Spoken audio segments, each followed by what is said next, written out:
because they won't let this truth come out. Because as soon as this truth comes out, everything they did to justify their actions as of 9/11 is going to be down the hole. My name is Kevin McPadden. I was a first responder on 9/11, and I'm a prior Air Force medic. He was there.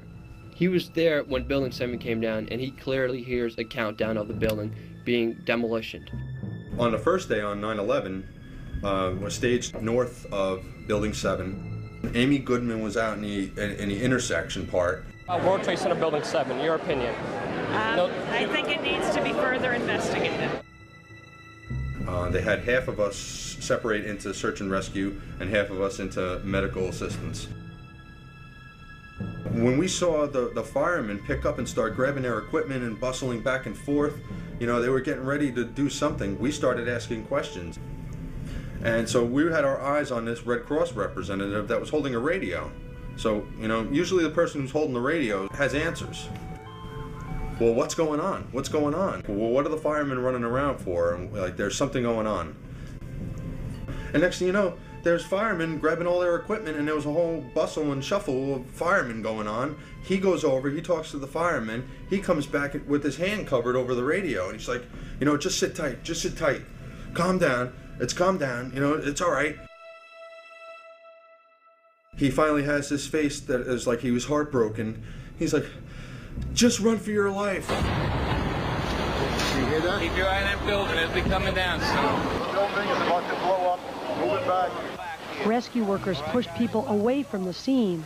We are walking back. There's a building about to blow up. He takes his hand off, and you hear 3, 2, 1, and it was boom, boom, boom, boom, boom.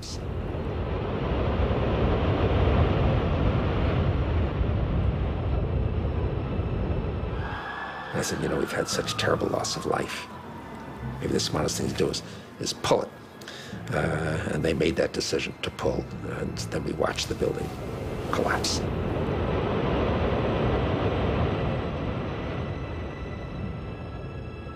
Richard Gage is an amazing individual. He started Architects for Engineers for 9/11 Truth. My name is Richard Gage. I'm an architect, and I've started the Architects and Engineers for 9/11 Truth. I've been an architect for 20 years, and I've worked in most types of building construction, from residential, commercial, office, retail, you name it. If somebody in our government was responsible for these demolitions, then everybody in America needs to know about it. What we have to get down to is the science. Once you get to the science, it's indisputable. At Building 7, a 47-story skyscraper, not hit by an airplane on 9/11. It fell symmetrically, smoothly, at virtually free fall speed into its own footprint. A perfect controlled demolition. There's only graphic evidence for 2 or 3 fires in that building, 5th and 12th and maybe 13th floor. The official story tells us that the steel was softened, but if that was the case and this building fell due to fires by their nature creep from place to place, leaving one area cool and burning another area, that would force an asymmetrical collapse. The building would tip over. So for the first time in history, fires have done what only a handful of demolition companies are capable of doing. It was almost as if it were a planned implosion. It just pancaked. Well, just before 5:30 this afternoon, it too crumbled, pancaking almost like a precision implosion. The firemen had pulled out all of their resources from the building early in the afternoon, and they're looking at each other wondering why they're not fighting the fire. And there's some people who are telling them the building's going to come down. At World Trade Center 1 and 2, we have the onset of destruction at the point of the jetliner impacts, because we're being led to believe that this was produced by fire. So what we have, instead of a classical controlled demolition of an implosion, we have an explosion, where beams and columns are dismembered from each other. These are welded moment frame connections in the core structure of the World Trade Center 1 and 2. 2 towers, a huge explosion now raining debris on all of us. We better get out of the way! They're blown up to 500 feet laterally, impaling themselves in the surrounding windows. Go! Go! Nearby hotels were evacuated as it became clear that the North Tower would collapse. And within minutes, there was another huge blast. Oh my God, there it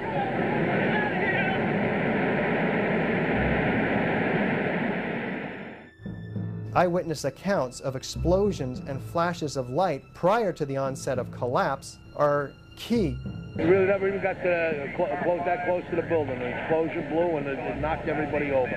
Well, it wasn't too bad until we got down to about the 4th or 5th floor, but it was slow going the whole way, and it was a little smoky, but it wasn't bad. But then when we got down to about 3, we heard like another explosion. I don't know what that was. The courtyard was all blown up in fire, and we had to go down through the mall. There was an explosion. We're on the support floor, which is a basement. Guy came in running. All his skin was out of his body. Oh my God. All his skin was out of his body. We took him out. We ran out. We heard a lot of rumbling. I went back in. There was a lot of smoke. We went up like the stairs with the Port Authority police to start rescuing people. A lot of people were coming out, but there was a lot of people that stayed there. We brought a lot of people on wheelchairs and a lot of people on gurneys, all people that couldn't make it. It was just something like saying this can't be happening. And it was, and I was living in it. I was part of it. I was right in the center of it. John Schroeder is a hero of 9/11. His ladder company was right across the World Trade Center, and he was the first one who reported the plane hitting the buildings. As he was walking towards the Twin Towers, he saw a huge explosion take place, and a lot of dead people on the first floor burnt. September 11th, went to work about 8 o'clock, rode my bike over the Brooklyn Bridge, looking at the towers. That was always my destination, knowing that that's where I work, and that's, you know, it's a beautiful thing. The Serge standing right there, we're hanging out. My buddy Terry Rivera standing right here. Beautiful day, I'm looking up. All of a sudden, we hear, what the hell is in seconds? You've seen the wing of the plane come in, crash through the building, and explode bodies out of the building, all on Liberty Street. I run in screaming, a plane just hit the Trade Center, a plane just hit the Trade Center. I get on the phone to the dispatcher saying a plane, 1060 the box, plane just hit the Trade Center. Get all emergency vehicles down here immediately. It's on. We ran into Mike Hurley, who's the fire safety director of the towers, and he said, why don't you go hook up to around the West Side Highway? So we go around, we hook up the West Side Highway. Now, there was a lady on fire right outside the door. My buddy Terry Rivera had a can. He was putting her out. That might have saved his life. I said to Sean Talon and Jeff Olson, I said, I'll see you up top. They're in the truck, I'm in the engine. Never to see them again.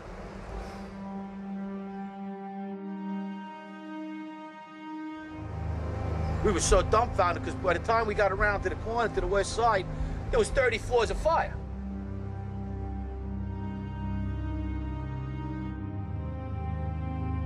So we're standing there in the lobby, we're getting all together.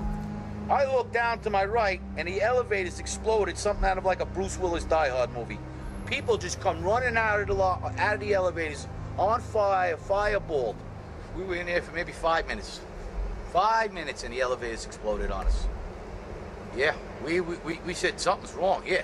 I mean, the plane hit up on the 80th floor. I mean, in 5 minutes, all of a sudden, now the elevators are exploding on the first level of the lobby. We said, we got to go up, man. Come on, we spent enough time here. You know what? We knew we weren't going to put the fire out. We were saying Hail Marys all the way up the stairs. We knew we were going to die. I knew it. I said, I'm never coming back here today.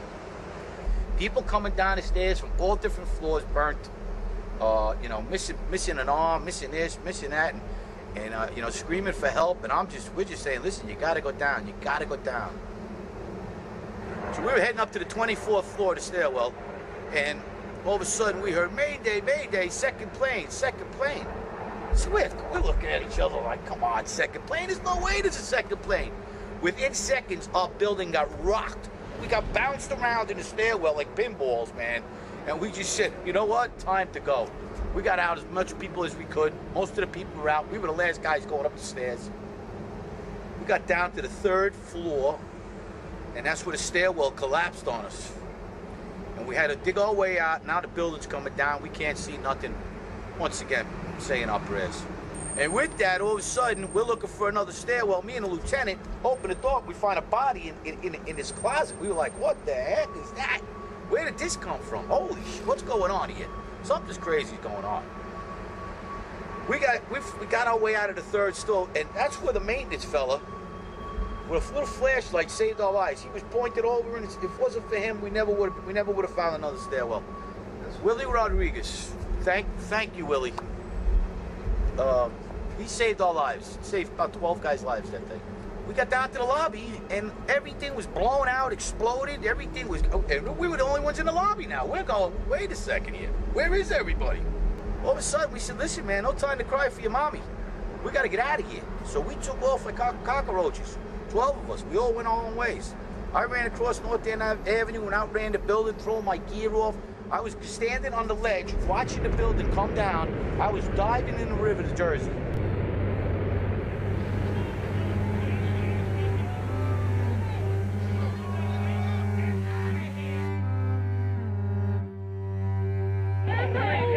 This is so terrible. People who were digging, they were having a hard time breathing. You know asbestos was in there, is in those buildings, lead is in those buildings. There are the VOCs. However, the concentrations are such that they don't pose a health hazard. We're going to make sure everybody's safe. And people getting sicker every day. People dying of lung cancer and everything else and not being taken care of. I think something should be changed here. Something quick. Because there's going to be a lot more people getting sick.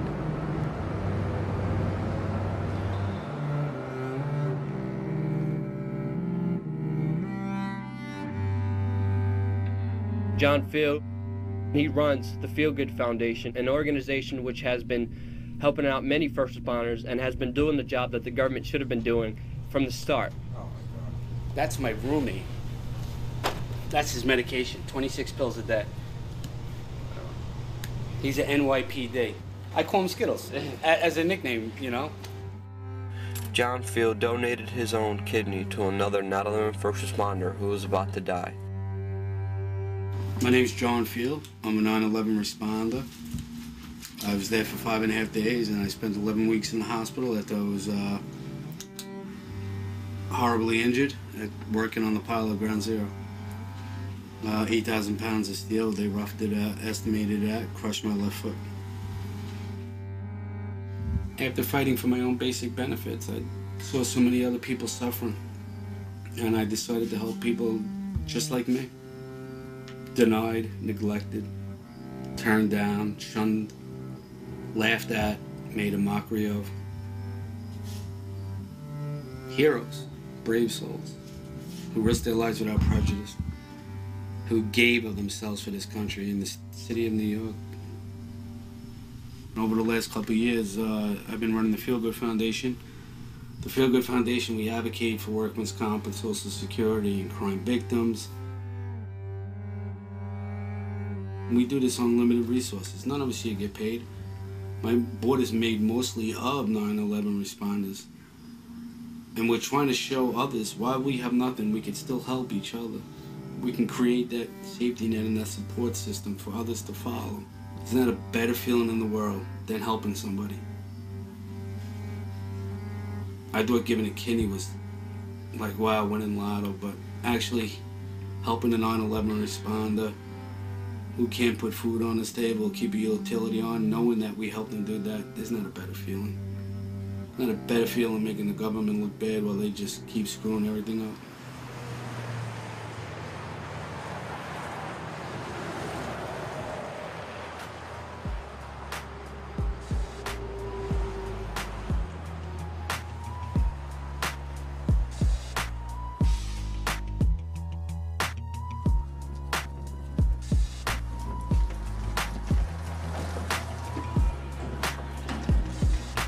Hey, we're here at our local Walmart.